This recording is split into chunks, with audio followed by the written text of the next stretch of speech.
ಸಿದ್ದಾಪುರದ ಕಮಲಾಕರ್ ಭಟ್ ಪ್ರಕರಣದಲ್ಲಿ ಈಗ ರಾಜಕೀಯ ಕೆಸರೆರ ಚಾಟ ಶುರುವಾಗಿದೆ. ಬಿ.ಕೆ. ಹರಿಪ್ರಸಾದ್ ಅವರು ಮಾಜಿ ಸಚಿವ ಎಸ್ ಸುರೇಶ್ ಕುಮಾರ್ ಕುರಿತು ಒಂದಷ್ಟು ಪೋಸ್ಟ್ ಅನ್ನು ಹಾಕಿದ್ದಾರೆ. ಜೊತೆಗೆ ಒಂದು ಪೋಸ್ಟ್ ಅನ್ನು ಕೂಡ ಮಾಡಿದ್ದಾರೆ ಟ್ವೀಟ್ ನಲ್ಲಿ. ಅದಕ್ಕೆ ಈಗ ಸುರೇಶ್ ಕುಮಾರ್ ಕೌಂಟರ್ ಅಟ್ಯಾಕ್ ಮಾಡಿದ್ದಾರೆ. 2019ರಲ್ಲಿ ಸುರೇಶ್ ಕುಮಾರ್ ಅವರನ್ನ ಕಮಲಾಕರ್ ಭೇಟಿ ಆದ್ರು, ಅಂದ್ರೆ ಕಮಲಾಕರ್ ಭಟ್ ಅವರನ್ನ ಭೇಟಿ ಆಗಿದ್ರಂತೆ. ಅವತ್ತಿನ ಭೇಟಿ ಕ್ಷಣವನ್ನ ಸುರೇಶ್ ಕುಮಾರ್ ತಮ್ಮ ಸೋಷಿಯಲ್ ಮೀಡಿಯಾದಲ್ಲಿ ಹಂಚಿಕೊಂಡಿದ್ರು.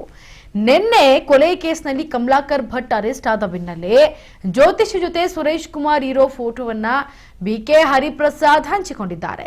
ಶಾಸಕರ ಫೋಟೋ ಟ್ವೀಟ್ ಮಾಡಿ ಪ್ರಶ್ನಿಸಿರುವ ಬಿ.ಕೆ. ಹರಿಪ್ರಸಾದ್, ಸುರೇಶ್ ರಂತ ಜನಪ್ರತಿನಿಧಿಗಳಂತವರು ಪಾತ್ರ ಇಲ್ಲಿ ಇಲ್ಲವೇ ಇಲ್ಲ, ಅಕಸ್ಮಾತ್ ಏನಾದ್ರು ಅವ್ರದ್ದು ಪಾತ್ರ ಇಲ್ಲಿ ಇದೆಯಾ ಅಂತ ಪ್ರಶ್ನೆ ಮಾಡಿದ್ದಾರೆ. ಅಲ್ಲದೆ ಸಂಘ ಪರಿವಾರದ ಹಿನ್ನೆಲೆಯಿಂದ ಬಂದಂತಹ ಬಿಜೆಪಿ ಶಾಸಕ ಸುರೇಶ್ ಅಂಥವರನ್ನ ಬೆಳೆಸಿದ್ದು, ಪ್ರೋತ್ಸಾಹಿಸಿದ್ದು ಸಂವಿಧಾನಕ್ಕೆ ಮಾಡುವಂತಹ ಅಪಪ್ರಚಾರ ಅಲ್ವೇ?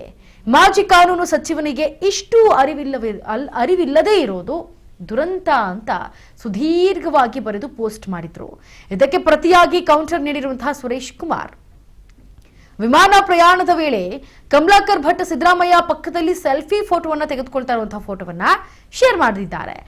ಈ ಫೋಟೋ ಬಗ್ಗೆ ತಮ್ಮ ಅಭಿಪ್ರಾಯ, ಈ ಕೊಲೆ ಪ್ರಕರಣದಲ್ಲಿ ರಾಜ್ಯದ ಮುಖ್ಯಮಂತ್ರಿಗೂ ಅವರು ಕೂಡ ಭಾಗಿಯಾಗಿದ್ದಾರೆಯೇ ಅಥವಾ ಕೊಳೆತ ಮನಸ್ಸಿಗೆ ಕೊಳೆತ ವಿಚಾರಗಳೇ ಬರೋದಾ ಅನ್ನೋದನ್ನ ಬಿ.ಕೆ. ಹರಿಪ್ರಸಾದ್ ಅವರು ಪ್ರಶ್ನೆ ಮಾಡಿದ್ದಾರೆ. ಸಿದ್ದಾಪುರದ ಕಮಲಾಕರ್ ಭಟ್ ಪ್ರಕರಣದಲ್ಲಿ ಇದೀಗ ರಾಜಕೀಯ ಕೆಸರೆರ ಚಾಟ ಶುರುವಾಗ್ತಾ ಇದೆ. ಒಂದ್ ಕಡೆ ಗಮನಿಸ್ತಾ ಇದ್ದೀರಾ, ಏನು ಕಮಲಾಕರ್ ಭಟ್ ಅವರು ಸಿದ್ದರಾಮಯ್ಯ ಅವ್ರ ಜೊತೆ ಇರುವಂತಹ ಫೋಟೋ, ಜೊತೆಗೆ ಈ ಫೋಟೋದ ಬಗ್ಗೆ ಒಂದಷ್ಟು ಮಾಹಿತಿಯನ್ನ ಕೂಡ ಕಲೆ ಹಾಕ್ತಿದ್ದಾರೆ. ಜೊತೆಗೆ ಈ ಫೋಟೋವನ್ನ ಹಾಕಿರೋರು ಎಂತವ್ರು ಅಂತ ಇದೀಗ ಹರಿಪ್ರಸಾದ್ ಕೂಡ ಹರಿಹಾಯ್ತಾ ಇದ್ದಾರೆ. ಈ ಫೋಟೋ ಬಗ್ಗೆ ತಮ್ಮ ಅಭಿಪ್ರಾಯ ಏನು ಹೇಳ್ತೀರಾ? ರಾಜ್ಯದ ಮುಖ್ಯಮಂತ್ರಿಯು ಇದರಲ್ಲಿ ಭಾಗಿಯಾಗಿದ್ದಾರಾ ಹಾಗಿದ್ರೆ ಅನ್ನೋದನ್ನ ಹೇಳ್ತಾ ಇದ್ದಾರೆ, ಅಥವಾ ನಿಮ್ಮ ಮನಸ್ಸು ಕೊಳೆತ ಮನಸ್ಸಿಗೆ ಬರೀ ಕೊಳೆತ ವಿಚಾರವೇ ಬರೋದಾ ಅನ್ನೋ ಒಂದು ಮಾಹಿತಿನ ಹರಿಪ್ರಸಾದ್ ಅವರು ಟ್ವೀಟ್ ಮಾಡಿದ್ದಾರೆ. ಜೊತೆಗೆ ಏನು ಮಾಜಿ ಸಚಿವ ಸುರೇಶ್ ಕುಮಾರ್ ಕುರಿತ ಪೋಸ್ಟ್ ಒಂದನ್ನ ಮಾಡಿದ್ರು, ಅದಕ್ಕೆ ಈಗ ಸುರೇಶ್ ಕುಮಾರ್ ಕೂಡ ಕೌಂಟರ್ ಅಟ್ಯಾಕ್ ಅನ್ನು ಮಾಡಿದ್ದಾರೆ.